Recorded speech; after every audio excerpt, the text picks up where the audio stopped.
Alright guys, 505 RC here with you guys.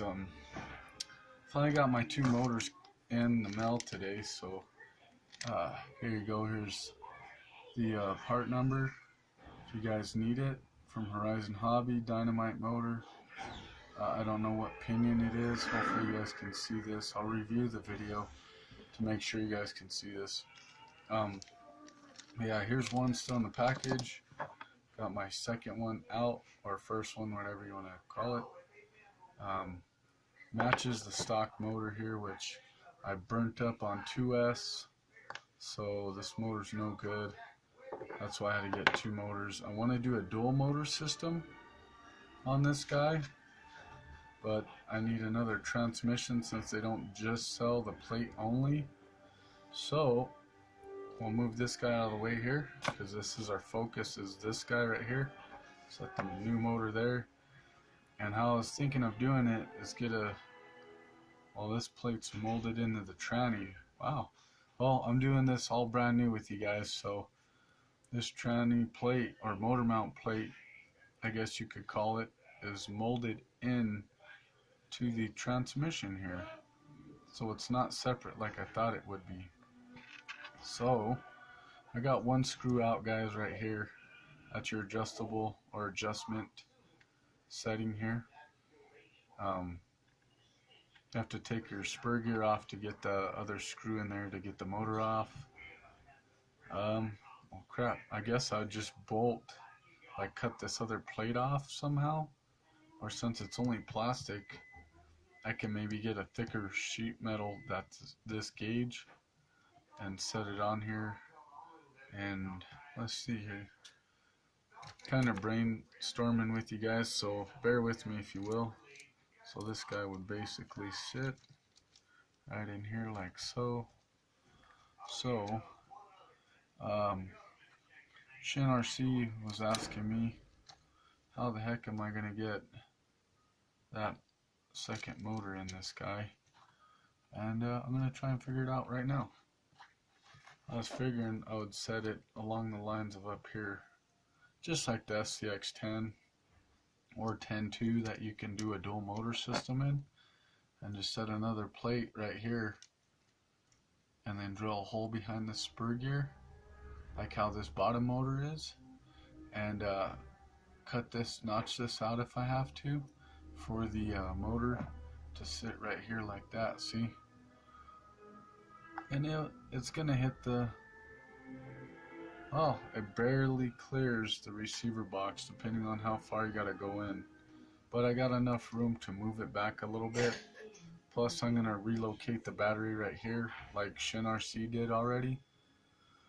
But I'm gonna cut that off, that tab, and then I can move the receiver all the way back here if I wanted to, right? I can drop it all the way back here when I cut that off.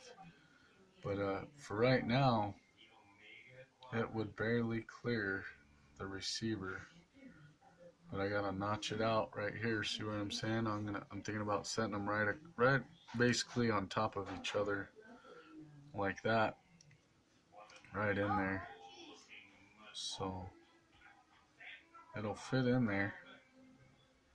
But to make it easier, I'll just move this guy back, since I want to put the battery here, and then notch this guy out to where I can put one of these screw holes like how it's mounted on the bottom motor, and that might even give me enough room.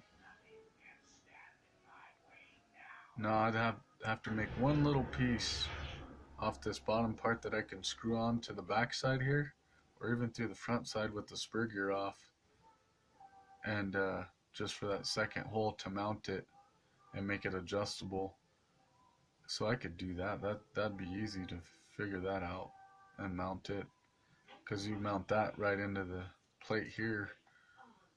Just got to make sure you have enough clearance to reach the spur gear, because I'm going to go 2 8-tooth like Shin RC's been testing, which thank you, brother, appreciate that. You know, I'm glad someone took the leap, and this 8-tooth pinion works really well on that rig. So I'm going to throw 2 8-tooth, and then hopefully I have enough adjustment and room to reach that bad boy. I should. I don't see why not. But that's how I figure out I'm gonna mount it, you know. So anyway, we'll crack into this transmission, guys, since I haven't seen no one do that yet either. Since I was the first one to unbox one on YouTube, now we'll be the first one to break into a transmission together and see how it all looks inside the gears and do the motor, mount the motor. I figure there's a guy at work that's subscribed to me and he likes to watch all this stuff and watch everybody else's stuff, but nobody, well, I can't say nobody, there's a few people that he watches doesn't show you step by step like how I'm gonna do right now on how to put it back together, take it apart and all this stuff. So kind of doing it for him and for all my viewers, which I appreciate the abundance of subscribers I've just recently got just because this little truck and the build that I did with this truck. I'm gonna buy another honcho back end and screwed on here. I wanted to try it with the stock body, all stock. Should have done that first before I did this, but the honcho back ends are only $8 to get another honcho back end. You just got to buy tires because it doesn't come with a spare tire, which that's fine to have an extra set of tires. I don't know if you guys noticed in that video that I did of me building that, and I did the crawling test video of it. These are the model tires that ran on it on that video, and these actually, sadly to say, work better than these stock tires. These tires are too light. They don't have no weight to them, and these are actually heavier than these. But I'm gonna get the low-C micro crawler bead lockers and put them on here. I'm gonna get the low-C micro adjustable aluminum shocks, I think it is. And there's a lot of low-C stuff that will fit on here, so I'm gonna buy a lot of the aluminum stuff. It has aluminum knuckles and all kinds of stuff that look like will fit on this. I've been doing a lot of research on that. Even the links and the steering right here are metal on the low-C micro crawler, and they look like they'll fit. So I'm gonna buy them and take the leap on that if nobody does before me. But anyway, let's get back to the transmission here. So we got that guy apart. Might as well just take this whole thing apart. That way we have a good look into it. What do you guys think? We got 2 grub screws or set screws, whatever you want to call them, holding the drive shaft. This half of the drive shaft. Let's see if it'll even come out. It's not even coming out. This screw. Well, that's pretty crappy. Well, if you can't take that off, that's dumb. The screw ain't even backing out of there. It is on this side, but not the other side. I wonder why that is. Oh, there you go. You pop it off. That looks metal. That little shaft, transmission shaft, I guess you could call it. Sorry, my kids are watching a movie right now, so sorry about that, guys. It's so loud. But try and get this guy out of here. What the heck is going on here? Let's see if I can get a body clip to help me get this thing out of here.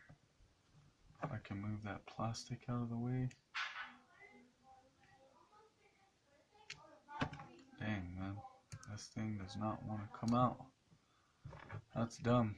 Well, there's one thing I don't like now about the ECX crawler. Well, let's take these screw case screws off. Sorry, guys. Long day of work.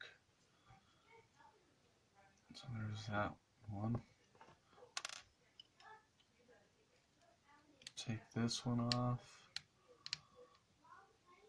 Let's not strip the screw out, right?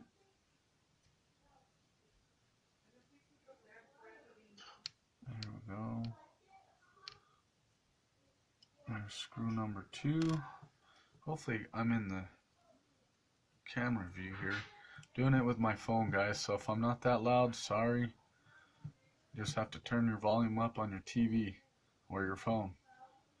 And if it's already all the way up, then I don't know what to tell you. I'm not rich, I don't have all kinds of microphone crap and all that stuff, so. But, get this guy, I only got one more screw left, guys. And that's nice, all these screws seem to be the same size. So you don't have to worry about short, small ones or super long ones and where they go and end up screwing through the case. Alright guys, there's a little shim on your main output drive gear. They have a little bit of grease in there, but I think I'd like to put more grease in the near future. I don't have no grease in the house. I have it out there in my shed. Here's your spur gear. So they're all plastic with copper looking bushings. They're not really even bearings, they're just like bushings. So there you guys go. I hope you guys can see that. Alright, show you guys the gears. Yeah, so if you guys ever have to get that screw out, hopefully your guys' both screws come out, or it doesn't, like this one comes out and the other side doesn't, or both don't. I'm sure you can see that little hole in there. I'm sure if you cleared that out a little bit better, you can get like a little small punch or something and push on it and unscrew it at the same time. I'm going to try and get that grease in there a little bit better, since they didn't do a good job of that. They should have put more grease, but at least there is grease in there. But there's a look at the inside of the transmission here. I already know which one's a bad motor, don't worry guys. The part number's all smudged, so I know this is the no good motor. Which I don't know if you guys do, but on all my old motors, receivers, everything that burns up, I'll cut this off and keep the end so I can use it on something else. I'm gonna probably take this pinion gear off of it, have a backup one just in case I strip it somehow. But yeah, I like to keep the extra ends, pigtails, whatever you want to call them. I would have the fittings and all that, and I can resolder them or put them on batteries or whatever I need to do. I have extra, so that's a little tip I would think. I changed my plug to this kind of plug. I forget what kind of plug it's called. Comes on the WL Toys vehicles on some of them, like the A979 and 959 buggy and the muncher truck. So I already have charging ends to plug it in my battery charger, my big one, not the USB junk one that comes with this. So I'm able to charge this way faster and easier and all that. So that's why I put that end on here, and I put it, of course, on my ESC/receiver off my old system that I had that came from the WL Toy Muncher truck, which I given up on that because all that aluminum is a pain and most of it doesn't line up and it's just a nightmare. So I decided to give up on that truck because I cannot find a pinion that will go on the motor and reach the dang spur gear with that kind of 32 mesh crap that they have on there. So I gave up on that, guys. So I'm gonna either sell it on eBay or Craigslist or something, or if any of you guys want to buy it from me, you know, comment down below and I'll tell you how much I want for it. It's gonna come as a roller. I'm not putting the micro Mamba X system in it. I'm gonna sell it as a roller, maybe with the receiver, or I mean with the servo. I might put the servo with it, but mainly right now I just want to sell it as a roller and get it out of my hair. Has new tires, rims, new body, everything's new on the truck. Hasn't been ran because I can't get a dang pinion to match it. So if you guys know what pinion I can use that will match the mesh and reach with the stock motor mount that comes with that truck, then I will gladly like to know. And if you can leave a link and all that, I would really highly appreciate it, because I love that truck. But you know, if I can't get it going, I just want to sell it. I don't want to have it on the shelf just sitting there. I like to actually use my RCs and stuff. So there's a quick look, guys, into how this tranny looks and everything. I already showed you how to take the motor and spur gear off, and you just put it back on the same way as I took it off. So there you go, guys. That's my little idea with the dual motor setup and everything else. I hope you guys liked the video. You know, comment, subscribe, like it. I appreciate everybody on my channel watching my stuff, commenting on my stuff. I try and watch everybody's stuff as much as I can. And it's kind of hard, guys. I have a full-time job. I don't get paid by YouTube for this stuff. I do it as a hobby. I don't get paid for it. So if I don't get to your stuff to watch it right away as you publish it, believe me, I will get to it. Alright, guys, till next time, I will see you guys, or see your videos, and I will comment and talk to you guys then. Have a good one.